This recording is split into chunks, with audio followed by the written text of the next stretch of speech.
Talk, Friday Talk. Hai Sobat Antara, senang sekali ada Ovi di sini yang menyapa dalam program Friday Talk, di mana kita akan membahas beberapa obrolan yang memang ramai sekali diperbincangkan di tengah masyarakat. Nah, kalau misalnya Sobat Antara melihat berita ini terkait tentang cacar monyet. Jadi memang di tahun 2022 ramai sekali diperbincangkan, bahkan WHO sendiri atau Organisasi Kesehatan Dunia menyebutkan jika angka kasus cacar monyet ini telah mencapai lebih dari 50.000 kasus di seluruh dunia. Khususnya angka yang paling tinggi terjadi di Amerika Serikat dan juga Inggris. Lalu bagaimana angka kasus di Indonesia?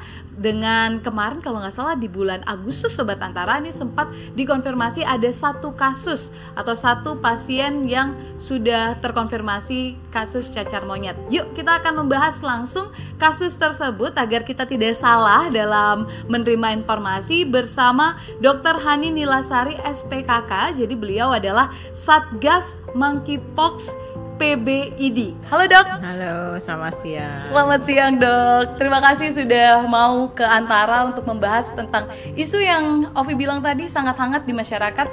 Banyak sekali yang salah kaprah ya dok ya. Yeah. Kalau kita baca di internet atau mungkin komen-komen di ID sendiri, bagaimana dok? Bagaimana? Pasti sempat membaca. Nah, mungkin langsung nih Dokter Hani terkait tentang kasus sendiri cacar monyet di Indonesia. Kasusnya hingga saat ini masih satu atau ternyata sudah ada perkembangan tersendiri? Ya, mungkin sebelum menjawab hal itu tentunya kita harus belajar dulu ya apa itu monkeypox ya. Oh iya benar. Ya, infeksi virus apa sih itu ya? Infeksi virus yang ditularkan melalui, sebetulnya infeksi ini adalah infeksi virus ya, sama seperti infeksi virus yang lainnya. Ini tergolong dalam pox virus yang dulu kita kenal satu golongan dengan virusnya Vaccinia ya, variola begitu ya. Jadi itu sama seperti cacar secara umum.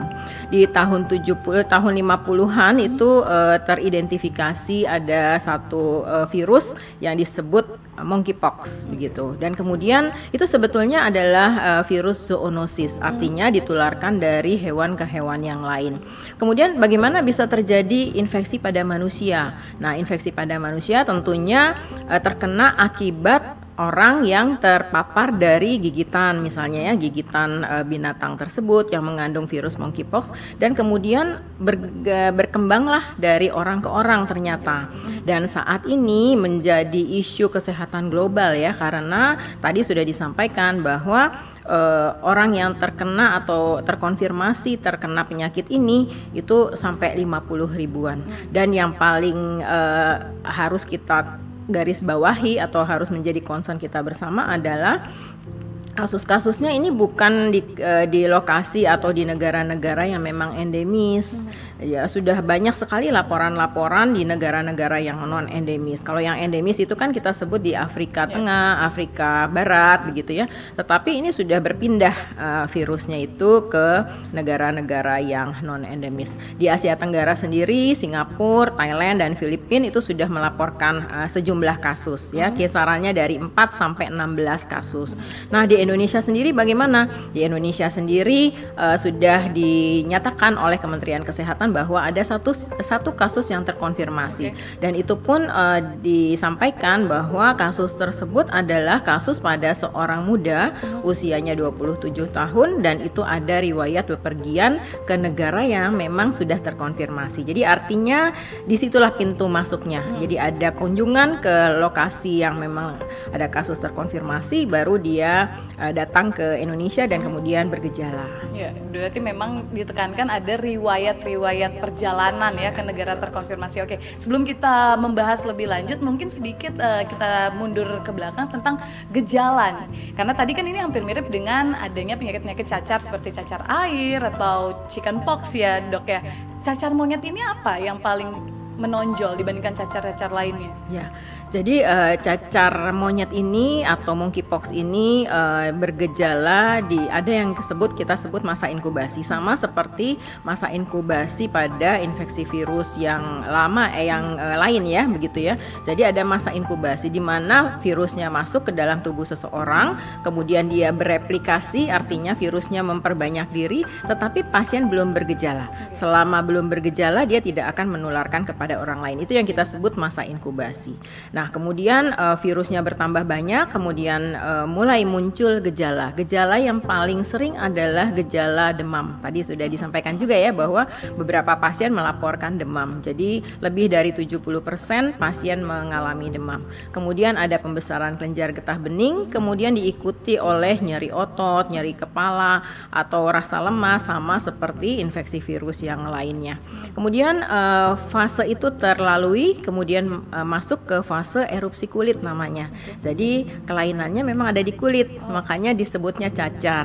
Manifestasinya berupa bercak merah ya, kemudian makin lama akan makin cepat berkembang menjadi bintil, kemudian menjadi melenting, kemudian lenting di atasnya akan ada nanahnya dan kemudian pecah. Pada saat pecah dia akan menimbulkan yang kita sebut keropeng atau krusta. Nah, mulai dari adanya fase merah, kemudian ada fase bintil, ada lenting, kemudian ada krusta atau keropeng, itu adalah fase yang menularkan dari orang ke orang. Jadi kalau misalnya kita banyak berkontak dengan pasien tersebut, tentunya kita akan tertular juga infeksi virus monkeypox ini. Oke, nah berarti saya tangkap tadi ada nanah ya dok ya. Dulu waktu kecil, nah saya kan sempat kena cacar air nih dok. Itu kan tidak ada nanahnya, hanya air. Berarti memang jadi pembeda itu ada nanahnya itu ya dok ya, dibandingkan cacar pada umumnya atau seperti apa dok? Ya, jadi supaya nggak salah gitu dok. Nanti takutnya adik saya di rumah ada bintik-bintik kena cacar monyet. Iya betul. Ya, dok, ya? Ya memang banyak sekali diferensial diagnosis atau penyakit-penyakit yang hampir mirip dengan cacar monyet ini, sehingga kita memang harus perlu benar-benar waspada dan ketajaman klinis dari para tenaga kesehatan, baik itu dokter, perawat ataupun bu bidan, itu memang harus kita tajamkan. Itu adalah PR bersama dari kita dan juga PR-nya PBID ya untuk mensosialisasikan bagaimana penyakit ini sebetulnya bergejala.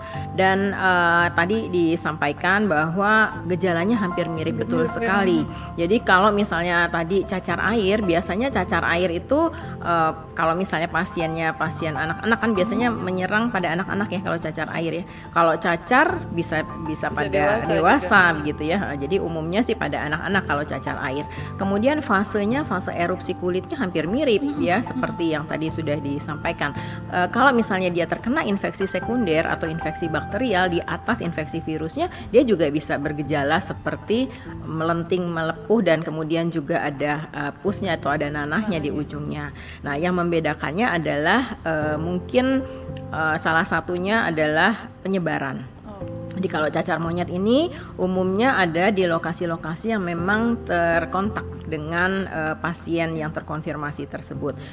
Disampaikan di beberapa jurnal atau laporan itu lebih dari 70% dia ada di wajah. Jadi mulainya lesinya atau kelentingnya atau bintilnya itu ada di wajah. Kemudian dia akan menyebar secara cepat, dalam 2-3 hari dia akan menyebar ke seluruh badan ya. Tetapi khusus untuk cacar monyet yang varian saat ini ternyata agak berbeda dengan varian yang lalu. Kalau varian yang lalu itu manifestasinya berat sekali, mulai dari bintil 1 kemudian dia menyebar ke seluruh badan sampai seluruh badannya tertutupi oleh kelainan kulitnya. Itu yang kita sebut manifestasi generalisata. Jadi mulai dari ujung rambut sampai ujung kaki itu semuanya tertutup oleh bintil-bintil. Tetapi kalau yang sekarang variannya alhamdulillahnya, syukurnya begitu ya, itu lebih ringan, berkah sekali, itu lebih ringan. Jadi manifestasinya kadang-kadang seperti jerawat di satu lokasi wajah saja. Tetapi jangan lupa bahwa jerawat itu kan biasanya daerah-daerah yang berminyak ya. Biasanya di wajah, kemudian mungkin di kepala, di leher, di punggung, ya di dada, di lengan gitu ya. Tetapi ini bukan seperti jerawat biasa. Dia akan cepat ada juga di lokasi lain, misalnya telapak tangan, telapak kaki, kemudian daerah badan begitu ya. Terus kemudian juga ada di area mukosa. Mukosa itu bisa mukosa mata, mukosa bibir, mukosa mulut, juga mukosa kelamin. Nah, itu ya. Jadi di mana tempat dia berkontak. Jadi misalnya ada orang berkontak gitu. Nah, itu di situ lokasi kelainannya dominan. Mental health-nya ya, karena kalau misalnya mental health-nya tidak terjaga, dia terisolasi benar-benar dari dunia luar, tentunya dia akan menjadi depresi dan penyembuhannya tentunya akan lama gitu ya. Jadi yang pertama adalah memastikan bahwa kasus tersebut bisa melakukan isolasi mandiri.